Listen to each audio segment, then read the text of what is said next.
यानी कि अगर आप सोचे कि अटैक हुआ, तुरंत ही हमला हो गया और हमले के बाद में ये बॉम्ब फट गए, नहीं, ये कई ऐसे बॉम्बलेट्स हैं जो कि जमीन पर गिरने के बाद लंबे समय तक नहीं फटते और फिर अचानक ही तबाही फैलाते हैं।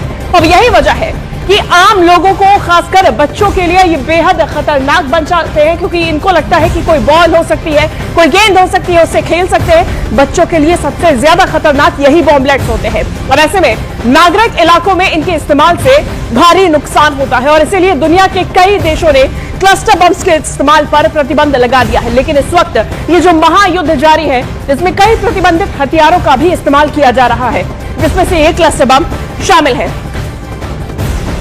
और चलिए अब आपको बताते हैं कि इजराइल के पास मुख्य तौर पर कौन सा डिफेंस सिस्टम है जो कि दुश्मन के हमले को रोकने का काम करते हैं। चलिए आइए समझिए। सबसे पहले इराक, इजराइल, और ये जो है ये पूरा मैप उस इलाके का जहां ये महायुद्ध जारी है। अब यहां पर देखिए, ये है इजराइल और ये है आयरन डोम। सबसे पहले हम आयरन डोम की बात कर रहे हैं। इजराइल का ये सबसे मजबूत डिफेंस सिस्टम है जिसकी रेंज आप समझिए, रेंज है 150 किलोमीटर। तामिर मिसाइल से ये लैस है और इसके अलावा अगर बात की जाए डिफेंस सिस्टम की तो डेविड स्लिंग से भी लैस है और ऐसे में ये इस्तेमाल की जाती है। इसकी रेंज है 300 किलोमीटर की और साथ ही साथ में स्टनर मिसाइल से लैस है ये, यानी कि सबसे घातक। अब इसके साथ में एरो सिस्टम भी है। ये तमाम डिफेंस सिस्टम है इजराइल की, जो कि इजराइल की रक्षा करते हैं। अब देखिए, इसकी रेंज है 2400 किलोमीटर। इसमें एरो 2, एरो 3 मिसाइल से ये डिफेंस सिस्टम लैस है। मिसाइल से लैस होने का ये मतलब होता है कि जब इस पे अटैक होता है तो फिर इन्हीं मिसाइल सिस्टम्स के माध्यम से ये एयर डिफेंस सिस्टम काम करता है और इसके बाद तमाम जो अटैक्स हो रहे हैं, चाहे वो मिसाइल से हो, चाहे वो ड्रोन अटैक्स हो, उनको इंटरसेप्ट किया जाता है। अब ऐसे में इजराइल को आप देखिए, ये जो आपको हम 3 सर्कल्स दिखा रहे हैं, ये है इजराइल का डिफेंस सिस्टम। अब ऐसे में ईरान इजराइल युद्ध का आज 11वां दिन है और ऐसे में इजराइल के तेल अवीव में धमाकों की आवाज गूंज रही है और तेल अवीव में तबाही का मंजर साफ देखा जा सकता है। तेल अवीव से न्यूज़ 18 इंडिया के रिफत अब्दुल्ला की वर्ल्ड एक्सक्लूसिव रिपोर्ट आप देखिए।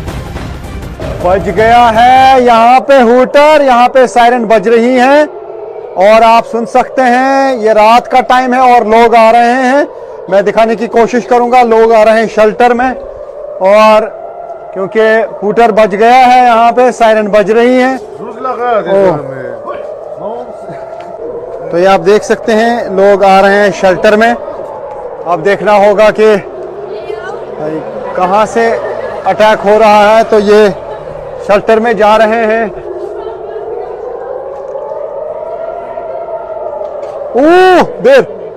ये आप देख सकते हैं अटैक ईरान की तरफ से लगातार अटैक्स का सिलसिला जारी है। अब यहाँ पे हम देख पा रहे हैं कि यहाँ से इंटरसेप्ट हो रहे हैं ये मिसाइल। ये आप देख सकते हैं, ये आप देख सकते हैं कि ऊपर आप देख सकते हैं कि बार बार जो ये देखिए ये इंटरसेप्शन है, यानी ये आप देख सकते हैं कि किस तरीके से इंटरसेप्ट किया जाता है मिसाइल्स को।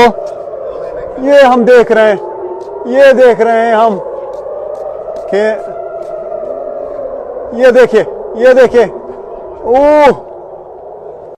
और इस वॉर के बीच में न्यूज़ 18 इंडिया का वॉर रूम भी तैयार है। मेरी सहयोगी जसप्रीत आपको जानकारी दे रही है सीधा वॉर रूम से।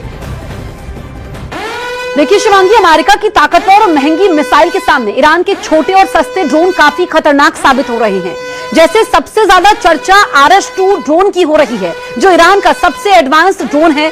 RS-2 की रेंज की अगर हम बात करें तो ये 1500 से 2000 किलोमीटर तक है, यानी सबसे लंबी रेंज वाले ड्रोन में से एक। ये ड्रोन अपने साथ 150 किलोग्राम वॉरहेड ले जा सकता है।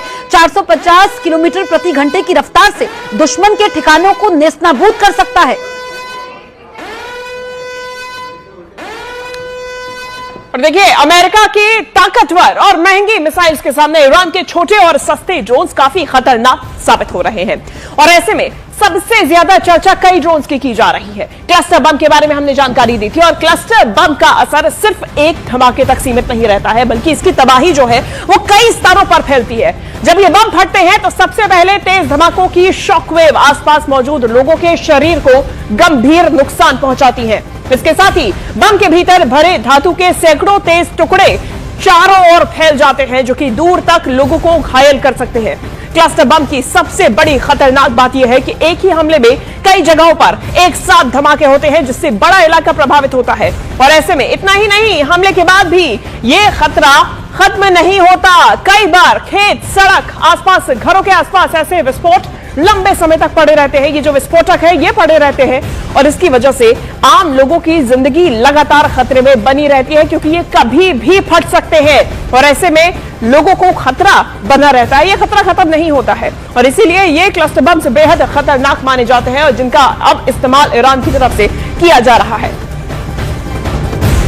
और बताया जाता है कि क्लस्टर बम पारंपरिक बमों से कहीं ज्यादा खतरनाक होते हैं।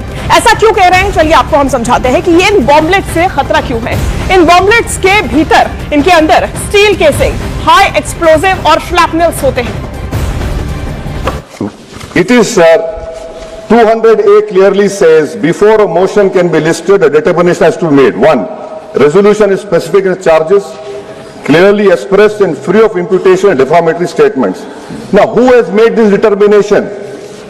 Because Article 96 clearly says that when a motion 96 clearly says Speaker cannot be over here.